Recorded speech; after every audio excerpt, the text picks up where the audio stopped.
ভাই ওর সব টার্গেট বিবাহিত মেয়ে। ভাই বিবাহিত মেয়ে তোদের কি করছে? বাবার সংসারটা কেন ভাঙলি? এত সুন্দর হুম, সংসারটা। বলতেছে আমার ছেলের ভাল লাগছে, আমার ছেলে গেছে, আমার ছেলের ভাল লাগবে না, আমার ছেলে যাবে না, ও খারাপ। ইতালিতে ভাই আমি 2023-এ আসছি, 2023-এর জানুয়ারিতে আসছি।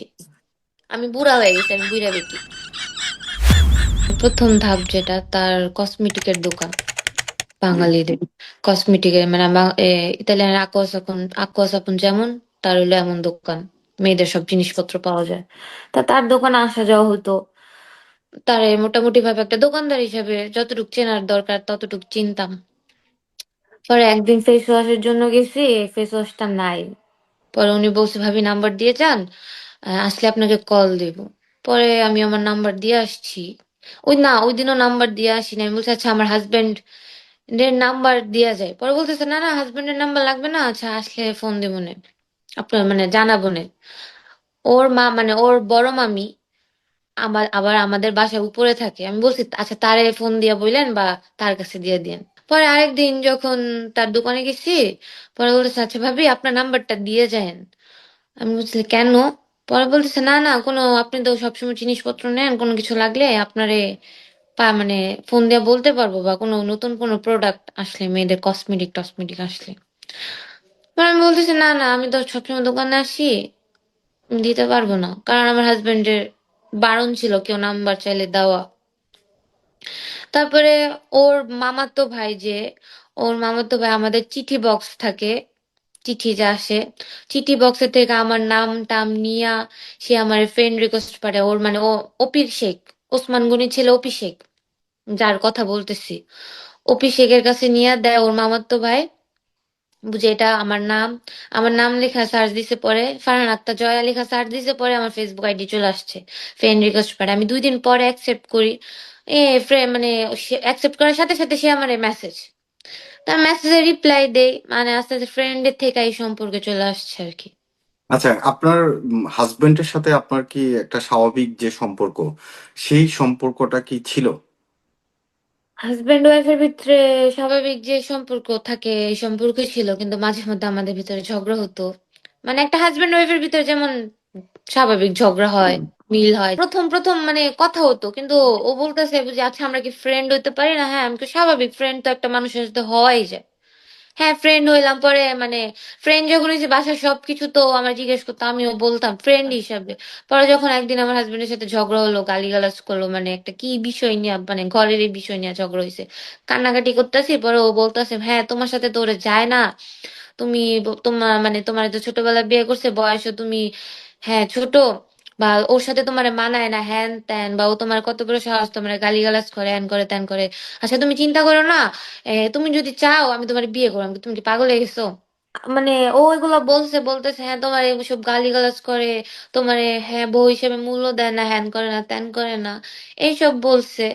এরপরে ধাপ যেটা, মানে সে আমার বলতেছে বিয়ে করবো, আমি বলি, তুমি কি পাগল হয়ে গেছো? আমি 3 বাচ্চার মা, আমার জানুয়ারি মাসে বাচ্চা হয়েছে, আর তুমি এগুলো বলতেছো? আমার সেকেন্ড বেবি 2025-এর জানুয়ারিতে হয়েছে, থার্ড বেবি। তারপরে ও বলতেছে না না সমস্যা নাই, ওর বাচ্চা তুমি ওর দিয়ে, মানে তোমার এমন ভাবে কষ্ট দেয়, ওর বাচ্চা তুমি ওর কাছে দিয়ে ফালায় রেখে চলে যাবে, তোমার আমি আগের থেকে পছন্দ করতাম। ওর কথাটা শুনেন, মানে তোমার আমি আগের থেকে পছন্দ করতাম, আমি যখন 2023 সালে আসছি তখনই বুঝি আমি ওর টার্গেট ছিলাম, মানে আমার পছন্দ করতো 2023-এর থেকে। কিন্তু আমার বলতে পারে না, আমি এমন সুযোগ দেই নাই। এখন বলতেছে তোমার আমি আগের থেকে পছন্দ করতাম, এখন তুমি যদি মানে রাজি হও। আমি কি এটা তো একবারে রাজি হওয়া যায় না, আচ্ছা আমি দেখি।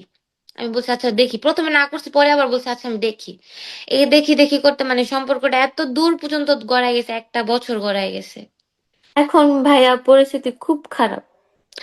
আমি না বুঝে মিডিয়াতে আসছি, কারণ আমি মন ফাল্গুনের মানুষের কেউ থেকে, বাংলা কমিটি যারা, ওদের থেকে আমি কোনো মানে এটার কোনো হুম, সমাধান বা এটার কোনো একটা বিচার, হ্যাঁ আসবে, এটা কিছুই না, ওরা সবাই পিছায় গেছে। কিন্তু সব দেশে তো ভাইয়া বাংলা কমিটি থাকে। হ্যাঁ, হুম, বিচার নাই ঠিক আছে, ওরা তো যা হুম, জিজ্ঞেস করবে, জিজ্ঞেস যে করবে তা মানে উসমান গনির কাছে, উসমান গনি তার বাবার কাছে, তার বাবার নাম উসমান গনি, ওনার কাছে যা জিজ্ঞেস করবে মানে হুম। কোনো ইয়া নাই, বুঝে ওনার কোনো গিলটি ফিল হইতাছে না। উন মানে যেদিন এই ঘটনাটা ভাইয়া জানতে পারে, যেদিন এই ঘটনাটা জানতে পারে আমার ননসের জামাই তারে ফোন দিছে, যে এমন হুম এমন হয়েছে, তো ওর সাথে ওর সম্পর্ক, এখন কি করব।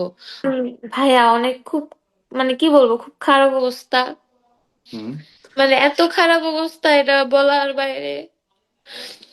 কারণ মিডিয়াতে আসছি ঠিক আছে, আমার হুম দোষ আমি স্বীকার করছি, হুম আমার দোষ আমি স্বীকার করছি। সবাই শুধু মানে কিছু টাকা, মানে ভিউজ এর জন্য, সবাই ফর ইউতে থাকার জন্য এগুলো নিয়ে ভিডিও বানাইতেছে, হ্যান করতেছে, তেন যা তা গালি গালে। ভাই শুধু কি আমি একা দোষ করছি? আমি যদি 99% দোষ করে থাকি, ও 1% হলো করছে। ও কেন আসছে 3 বাচ্চার মার কাছে? আমি তো ওর কাছে যাই নাই ভাইয়া। এখন হুম। ভাইয়া আমার খুব খারাপ অবস্থা ভাই, খুব খারাপ অবস্থা। আচ্ছা, আমি আমি না আমি পাইরা হাজবেন্ডের বাসায় আছি, আমার হাজবেন্ড আবার অ্যাকসেপ্ট করতেছে না। খুব খারাপ অবস্থা ভাইয়া। আমি এর আগে কিন্তু একবার হারপিক খাইছি, সবাই জানাজানি হয়েছে, পরে হারপিক খাই আমি হসপিটালে 15 দিন ভর্তি ছিলাম। এটা মন ফাল্গুন হসপিটাল না, ট্রেস্টে হসপিটালে। হুম, ওখান থেকে সুস্থ টুস্থ হয়ে আইসা এখন যদি কেউ সমাধান, ভাইয়া এর চেহারা মানুষের দেখানোর মতন না। আমার আগে কেউ মানে একটা কথা বলতে পারতো না, একটু তাকাইতে পারতো না, আর এখন মানে মানুষ শুধু তাকায় থাকে, কত মানে জিজ্ঞেস করে কত কিছু। আমি বের হই না, তারপরও দরকারে তো বের হইতে হয়। এগুলা মানে সহ্য করার মতন না ভাইয়া। যদি কেউ সমাধান না দিতে পারে, আমি আজকেও মানে ব্রিজের উপরে গিয়া বসে আছি, আমার হাজবেন্ড পিছন দিক দিয়া গিয়া নিয়ে আসছে, না ও বলতেছে সঠিক বিচার না পেলে সে অ্যাকসেপ্ট করবে না। সঠিক বিচারটা কি, মানে কে করবে সঠিক বিচার?